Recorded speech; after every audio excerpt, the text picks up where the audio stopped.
Hai Sobat Puding, apa kabar hari ini? Kita lanjutkan ya pada video ini untuk mengenal perlengkapan dan peralatan dalam membuat puding. Paling pertama yaitu gelas ukur. Gelas ukur pada umumnya bahannya plastik. Plastik umumnya ya. Jadi kalau misalnya di rumah ada bahannya stainless juga nggak masalah sih. Dan fungsinya itu untuk menakar susu atau air atau santan. Kalau bisa, Sobat Puding, belinya yang minimal 1 liter. Misalnya kalau di rumah adanya 500 ml nggak masalah ya. Jadi misalnya satu resepnya saya itu 700 ml susu, ya 500 ditambah 200 gitu aja.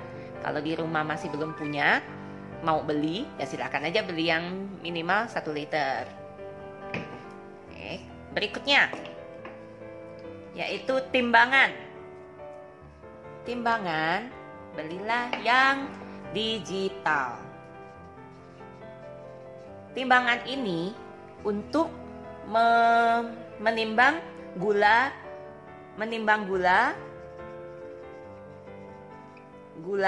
atau agar misalnya butuhnya cuma setengah resep atau seperempat resep, itu bisa buat kita timbang ya. Beli yang digital seperti ini. Oke, jadi bisa lebih mudah. Berikutnya panci. Pakai panci apa saja boleh. Kalau saya pakai Salad Master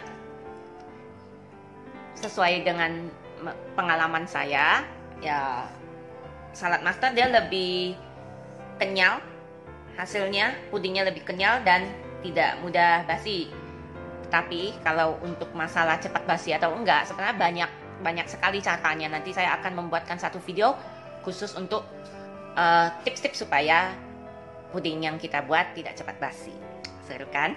Ini bahan apa aja boleh. Ya, oke. Dan berikutnya,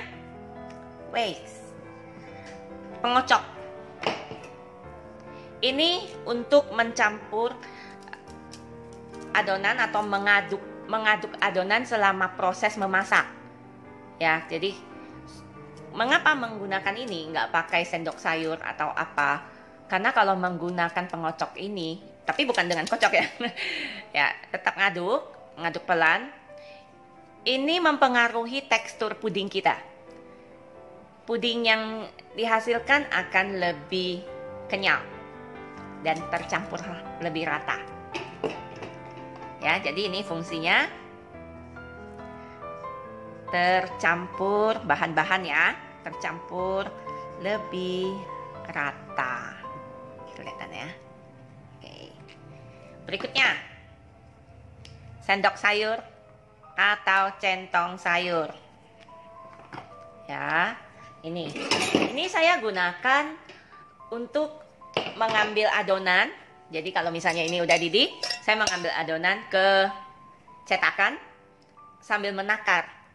Ya, nanti saya juga akan membuatkan video khusus bagaimana kita mengukur resep dan tidak membuang-buang yang lebih gitu. Jadi kita membuat sesuai kebutuhan. Ya. Jadi ini untuk mengambil aja ya, mengambil adonan dan menakar dan mengambil adonan. Oke, sekarang berikutnya yaitu cetakan. Kita harus punya cetakan dasar. Cetakan ini mempunyai 3 bahan, yang aluminium, silikon, dan plastik. Ya, nih. Aluminium seperti ini. Silikon, ini hanya contoh ya. Silikon juga banyak sih. Tergantung kebutuhan aja. Kalau memakai loyang jangan lupa dibilas dulu sama air matang. supaya nanti lebih mudah pas keluarinnya. Ini plastik ya. Saya juga menjual silikon-silikon seperti ini, tapi nggak harus beli sama saya. Jujur, waktu itu saya ngambilnya di tangan yang kedua dan impor, kena pajak, dan impor dalam jumlah yang lumayan besar, jadi kena pajaknya lumayan. Jadi saya harus jual dengan harga yang lebih mahal. Nah, harus beli sama saya. Kalau di marketplace banyak ya yang lebih murah. Coba deh di cetakan Jelly, Sukasari, Winaya itu laser bagus tuh, cetakannya komplit dia di mana-mana, jadi komplit, bisa mengikuti tren lagi. Dan di mana lagi tuh, Sweet Victory juga bagus, unik-unik juga, dia bikin sendiri kalau nggak salah. Oke. Untuk perlengkapan dan peralatan dalam membuat puding, videonya cukup sampai di sini. Terima kasih sudah mengikuti video ini. Nantikan video berikutnya. Bye.